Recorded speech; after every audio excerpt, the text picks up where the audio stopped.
occasionally there is a show, not just a show, but it is the definitive show of a generation. And with the generation of superheroes being so mainstream, and that logic could then be applied to superheroes, right? So what Warner Media and even Henry Cavill himself have been looking for in a way to reinvent Superman has been right in front of us all along. And that is in the form of Superman and Lois. Hush.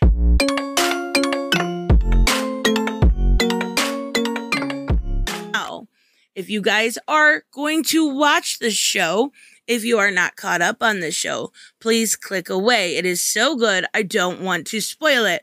But at the same time, I still want to talk about it. So make sure you do your due diligence. Now, I have talked about this show plenty of times, done a couple reviews on it, talked about it on stream, and I never really took the time, though, to break down why it is so special and so perfect at the same time.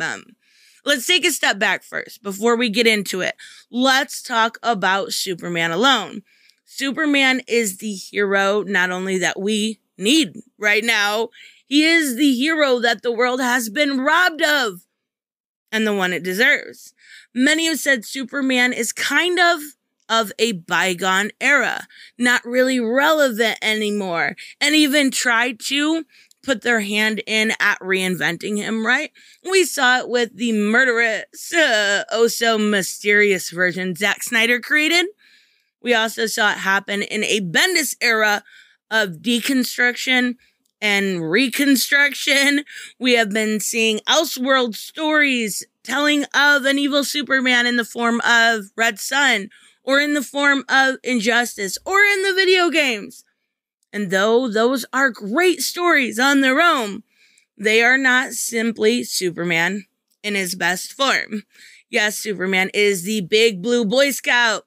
He's the best of us. He is kind. He is compassionate. He is strong. He's also able to kill you in a second, but would rather see your humanity and kind of savor every second of it. He is understanding. He is simple. He is optimistic and believes, given the right circumstances, he believes that every single person can change for the better.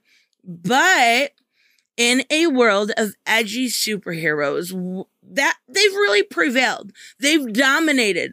Superman, he was pushed to the back burner. He was pushed to the side. He was put on a shelf. That is until now.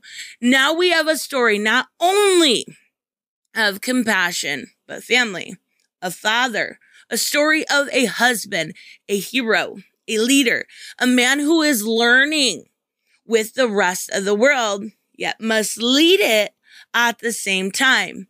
A man who must protect his sons and help them hone their talents at the same time.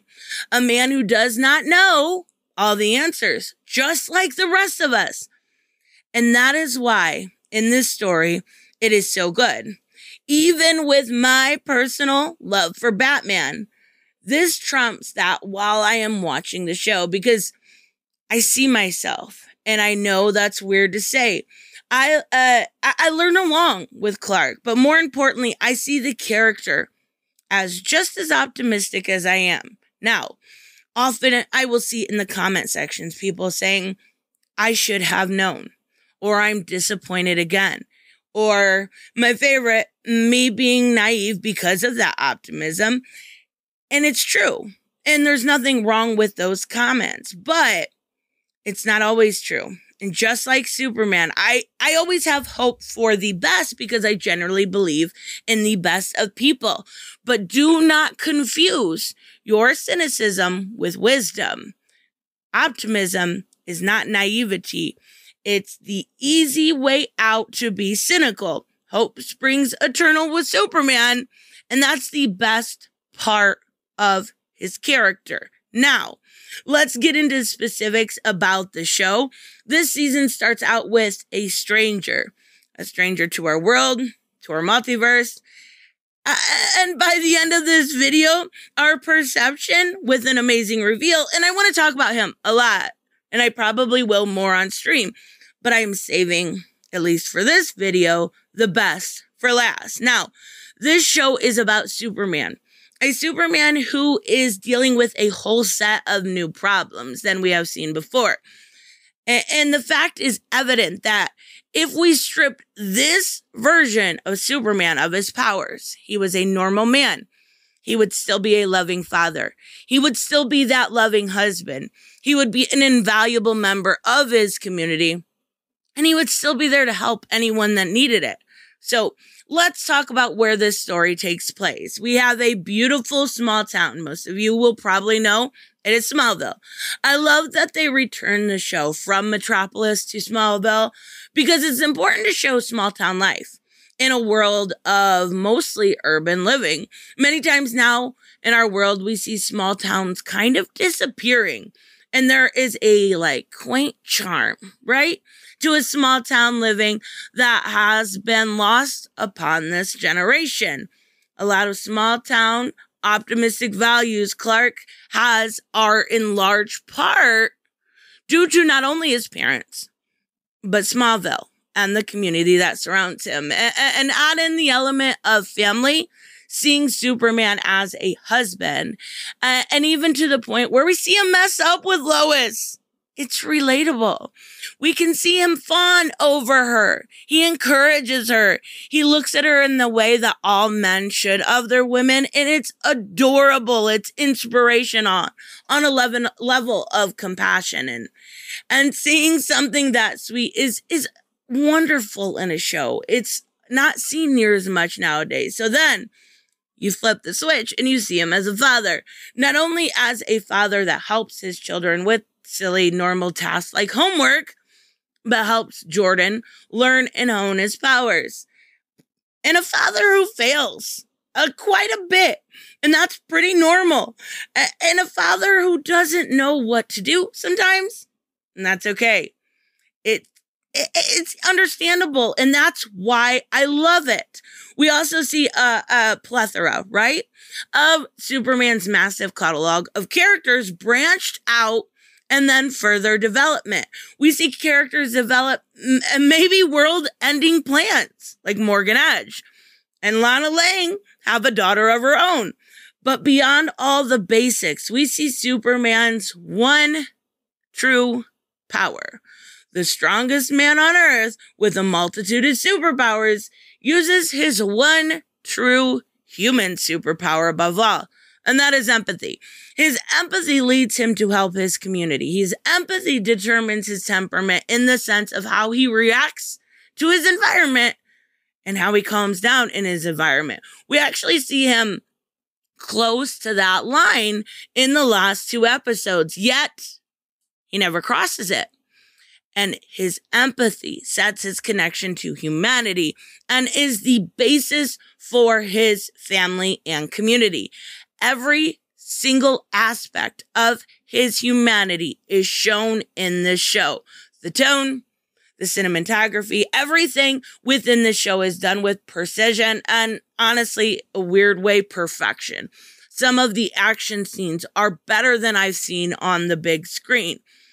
But what also makes this show great is the deep dive into comics we have grown to love. We have old characters come back, like evil Supergirl, Laurel. We have seen a rising conflict now with Morgan Edge, who's a businessman on the surface, but more likely an evil mastermind, the deeper the show dives into the plot and into the story. But if all of that didn't sell you, maybe this will. Maybe the biggest reveal of the story. So, originally established in the first episode, most people looked at the Stranger as a race-bent, multiversal Lex Luthor. And it worked. Actually, it worked really well. That was until you came to know the character. And the fact that he is still a multiversal character, but he's not Lex Luthor. He is John Henry Irons, the character known as Steel in the comic books. I was speechless. I'm going to break from my little outline here just to say this for a second. When I watched this last night, I literally was like, ow! Like, okay, I was way too excited. So, he has not been what we've thought for this entire long. And has this not been what we asked for so long when it comes to representation, diversity, and inclusion? To take those pre-established characters we grew up with and loved and bring them to life because they are already awesome. We've talked about this a lot. The race bending of Clark Kent and the upcoming reboot by J.J. Abrams and Ta-Nehisi Coates. And the fact that it is looked upon maybe a few ways, but mostly as lazy and a lack of creativity, right? But now, believe it or not, someone listened. They listened to our criticism, took it to heart, and gave us Steel. Unfucking believable. Not only did we get John Henry Irons, we were introduced to his daughter, who in the comics is actually his niece, but you have to keep in mind that we are talking about multiverse now. So, Natasha Irons. And I knew right away when he called her Nat Bug, but I was like, I don't want to get too excited. I don't want to get too excited. I'm going to wait. I knew it though. I knew it in my head. So, who did later work alongside her uncle many times, right? She was in Steel 2, Starlight. She also did stuff in the Solo series. She worked alongside him in 52. So we have the chance with this show of creating two amazing, strong, Black characters. And I have one thing to say about this in its entirety. To CW, Jeff Johns, anyone listening, thank you for taking the time to get these characters correct. Thank you for understanding what your fans want. Thank you for loving these characters the way that we do and bringing them to life in the best way possible. And above all else, to anyone listening, if you haven't watched this show yet, give it a chance. You will not regret it. I can guarantee you that. It is the best show on TV, the best Superman we've seen since 1978. I love it. It's so good. So let me know, of course, what you guys think. If you've been watching this or not, you should be. I'm honestly telling you right now, I was so excited. Let me know what you think. I will see you in the next one. Bye-bye.